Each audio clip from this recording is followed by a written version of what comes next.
Congress BJP की विचारधारा पर चल रही है, लेकिन जिनको वोट देना है उनको कुछ बातें सोचनी पड़ेगी। तो मुसलमानों के साथ मजबूरी ये है कि वो अल्टरनेटिव के तौर पर उनको कांग्रेस नजर आती है। आदरणीय बाड़ा साहब ने अपने एक मित्र एमएलसी के जरिए विधान परिषद के अंदर मोहम्मद पैगंबर बिल पेश किया है। वंचित बहुजन आघाड़ी तमाम लोगों को साथ में लेकर चलने वाली पार्टी है। और अब जय भीम। महाराष्ट्र भर में सब जानते हैं कि चुनाव चल रहे हैं और चुनाव की खास बात है, चुनाव बारिश की तरह होता है कि बारिश पड़ते ही जमीन के कीड़े भी बाहर निकल के आते हैं। इसी तरह कहीं ना कहीं हमको ऐसे पक्ष के साथ जाना चाहिए जो हमारे और आप से चलता है, हमारे और आप जैसे लोगों को आदरणीय बाड़ा साहब नेतृत्व देने का काम कर रहे हैं। तथाकथित सेकुलर पार्टी के लोग, तथाकथित नाम नेहाद पार्टी के लोग भी सड़कों पर उतर रहे हैं। ऐसे लोग सड़कों पर नजर आ रहे हैं जो 5-5 साल से कभी नजर नहीं आए हैं। खैर, चुनाव है, चलते रहता है, लोग सड़कों पर आ सकते हैं, लेकिन जिनको वोट देना है उनको कुछ बातें सोचनी पड़ेगी। इस महाराष्ट्र के अंदर आने वाले दिनों में चुनाव है और मुसलमान हर बार की तरह ये सोच रहा है कि हम लोग बीजेपी को हराना है और बीजेपी का अल्टरनेटिव सोचना है। और जब भी मुसलमान बीजेपी का अल्टरनेटिव सोचता है तो मुसलमानों के साथ मजबूरी ये है कि वो अल्टरनेटिव के तौर पर उनको कांग्रेस नजर आती है, जबकि कांग्रेस बीजेपी की विचारधारा पर चल रही है और इसकी सैकड़ों मिसालें हैं। अभी जो है तो तेलंगाना के अंदर कांग्रेस की सरकार है, कर्नाटक के अंदर कांग्रेस की सरकार है, हिमाचल के अंदर कांग्रेस की सरकार है और इन तीनों राज्यों के अंदर आप मुसलमानों की स्थिति देख लीजिए।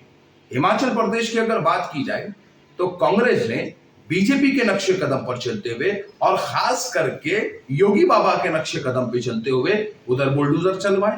योगी बाबा के नक्शे कदम पे चलते हुए उन्होंने जो है तो अलग अलग दुकानों के ऊपर आइडेंटिटी लगाने का काम किया, जबकि ये विचारधारा बीजेपी की है, यही कांग्रेस लेने की कोशिश कर रही है। कर्नाटका की अगर बात ले ली जाए, तेलंगाना की अगर बात ले ली जाए तो कांग्रेस ने जो है तो बीजेपी के नक्शे कदम पर चलने का काम किया है। बीजेपी ने हिजाब बैन की बात की, कांग्रेस ने कहा कि हमको वोट दो, हम हिजाब बैन हटाएंगे। कांग्रेस ऐसा नहीं कर सकी, ना करना चाहती है।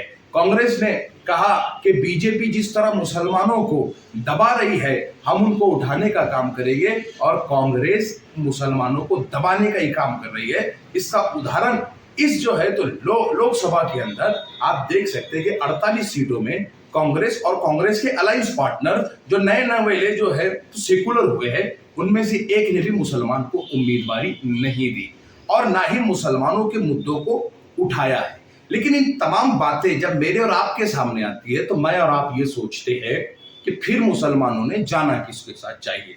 तो मैं मुसलमानों से ये कहता हूं कि आपको ये सोचना होगा, ये देखना होगा कि आपका और मेरे मुद्दे उठाने वाला कौन है। अगर देखिए, आदरणीय बाड़ा साहब सत्ता में नहीं है, वंचित बहुजन आघाड़ी सत्ता में नहीं है, लेकिन पिछले दिनों आदरणीय बाड़ा साहब ने अपने एक मित्र एमएलसी के जरिए विधान परिषद के अंदर मोहम्मद पैगंबर बिल पेश किया, लेकिन उसके ऊपर सुनवाई तक न हो सकी क्योंकि वही कांग्रेस, एनसीपी और शिवसेना के लोग उसके ऊपर सुनवाई नहीं चाहते थे। अगर वंचित बहुजन आघाड़ी के एमएलए होते, एमएलसी होते, तो मुझे लगता है वो बिल पास भी हो जाता। कहीं ना कहीं इस बार इस महाराष्ट्र के अंदर ये मौका हमको मिल रहा है कि हम उस बिल को जो पेंडिंग पड़ा हुआ है उसको पास कराने के लिए मुस्लिम उम्मीदवारों को वोट दे और बाड़ा साहब की ताकत बने। देखिए, वंचित बहुजन आघाड़ी किसी एक वर्ग की पार्टी नहीं है, वंचित बहुजन आघाड़ी किसी एक समाज की पार्टी नहीं है, वंचित बहुजन आघाड़ी तमाम लोगों को साथ में लेकर चलने वाली पार्टी है। वंचित बहुजन आघाड़ी ने मेरे तरह के एक आम से कार्यकर्ता को उठाकर आदरणीय बाड़ा साहब ने सियासत की पहली सफ में लाकर खड़ा कर दिया है और आज मैं वंचित बहुजन आघाड़ी की रियासती तौर पर तर्जुमानी कर रहा हूं। और ना सिर्फ मैं कर रहा हूं, मेरे साथ सिद्धार्थ मोकड़े बोलकर मेरे बौद्ध भाई है, दिशा पिंकी शेख जो तृतीयपंथियों की जो है तो जबान है, चेहरा है, वो कर रहे हैं, उत्कर्षा ताई है और ऐसे कई नाम है, ओबीसी से हमारे साथ में है। और मैं समझता हूं कि कितने साथी ऐसे हैं जो भटके विमुक्तों से आते हैं, जो अलग अलग जाति जमातों से आते हैं, और वंचित बहुजन आघाड़ी उन सबको राजनीतिक तौर पर पहली लाइन में लाने का काम कर रही है। कहीं ना कहीं हमको ऐसे पक्ष के साथ जाना चाहिए जो हमारे और आपसे चलता है, हमारे और आप जैसे लोगों को आदरणीय बाड़ा साहब नेतृत्व देने का काम कर रहे हैं। विधानसभा का चुनाव है, हमको और आपको सोचकर वोट देना होगा कि हमको जाना किसके साथ है। उनके साथ जो हिजाब बैन करने के हित में है, या उनके साथ जो मुसलमानों के मुद्दे उठाते हैं, उनके साथ जो मुसलमानों की आइडेंटिटी पूछते हैं, या उनके साथ जो मुसलमानों को नुमाइंदगी देते हैं। हमको जाना किसके साथ, ये तमाम मुद्दे हमको सोचने पड़ेंगे। आदरणीय बाड़ा साहब ने इस महाराष्ट्र के अंदर एक जो है तो एक सारे महाराष्ट्र को पैगाम दिया। लोकसभा में सबसे ज्यादा मुस्लिम कैंडिडेट दिए और अभी विधानसभा में भी सबसे ज्यादा मुस्लिम कैंडिडेट दिए।